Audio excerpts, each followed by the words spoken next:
Hello students. तो बेटा कुछ क्वेश्चंस आप लोगों के लिए जो आप लोगों ने घर से करके आने हैं। ठीक है। पहला क्वेश्चन हमारा है बेटा कि ड्राई आइस कौन सी गैस होती है और इसको हम लोग ड्राई आइस क्यों कहते हैं। तो हमारा आंसर है सॉलिड कार्बन डाइऑक्साइड हमारे पास ड्राई आइस होती है। इसको हम लोग ड्राई यानी सूखी आइस क्यों बोलते हैं, क्योंकि ये कभी गीली नहीं होती। ये हमेशा सॉलिड से डायरेक्टली गैशियस स्टेट में कन्वर्ट हो जाती है बिना लिक्विड स्टेट में आए। ठीक है। It is called dry ice because it's get directly converted into gaseous state without coming into the liquid state. और मैटर स्टेट कब चेंज करता है, जब आप लोग उसका टेम्परेचर या प्रेशर चेंज करते हैं। तो यहाँ उसने स्पेशली मेंशन किया हुआ है कि जब आप उसका प्रेशर 1 एटमॉस्फेयर से कम कर देते हैं तब ये डायरेक्टली गैशियस से, ठीक है, गैशियस स्टेट में कन्वर्ट हो जाती है। नेक्स्ट क्वेश्चन है हमारा, हमें दो एग्जाम्पल दो ऐसी सब्सटेंसेस की जो सबलाइम कर जाएं। तो बेटा मैंने 4 example they the, ammonium chloride, iodine, solid carbon dioxide and naphthalene balls. आप इनमें से कोई मर्जी दो कर सकते हैं। उसने क्वेश्चन में ये कहा कि एक ऐसी सिचुएशन दो डेली लाइफ की जहाँ ये आप एब्जॉर्ब मतलब जो इन चीज़ों को ऑब्जर्व करते हैं। तो बेटा आप लोगों को याद हो, जैसे अभी अभी जो सीज़न चल रहा है, हमारा गर्मियाँ स्टार्ट हुई हैं, सर्दियों के कपड़े हमारे घर वालों ने, किसी ने बेड के अंदर, किसी ने अलमीरा के अंदर, है ना, कपबोर्ड्स के अंदर संभाल दिए हैं।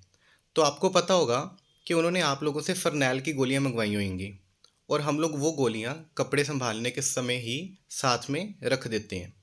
पर जैसे ही ये 6 महीनों का 8 महीनों का गर्मी का सीज़न निकलेगा, दोबारा सर्दियाँ आएंगी, हम खोलेंगे अपने बेड या अलमीराज को जहाँ हमने वो कपड़े संभाल के रखे हैं, आप लोगों को वो फरनैल की गोलियां वहाँ नज़र नहीं आएंगी, वो सबलाइम कर गई।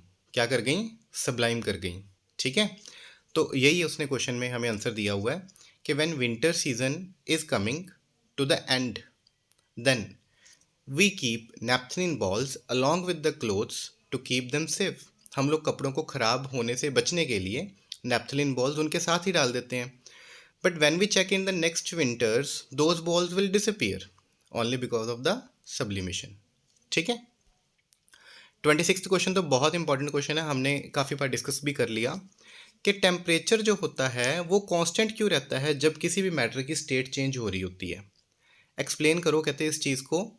ठीक है। कि जब हम किसी भी मैटर को सॉलिड से लिक्विड में कन्वर्ट करते हैं तो उसका टेम्परेचर जो होता है वो सेम क्यों रहता है। तो मैंने आपको इसका रीज़न बताया लेटेंट हीट का।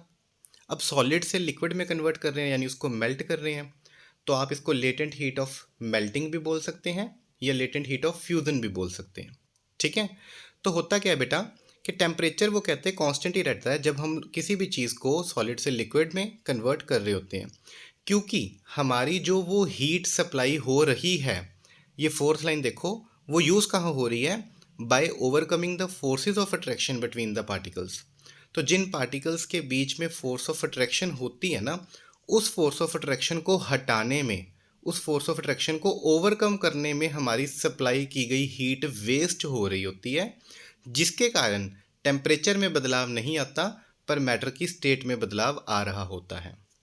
आप पढ़ सकते हैं, as this heat energy is absorbed by the solid without showing any rise in temperature is considered that it's get hidden into the contents of beaker.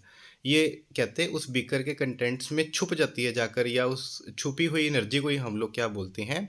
Latent heat बोलते हैं या hidden heat बोलते हैं।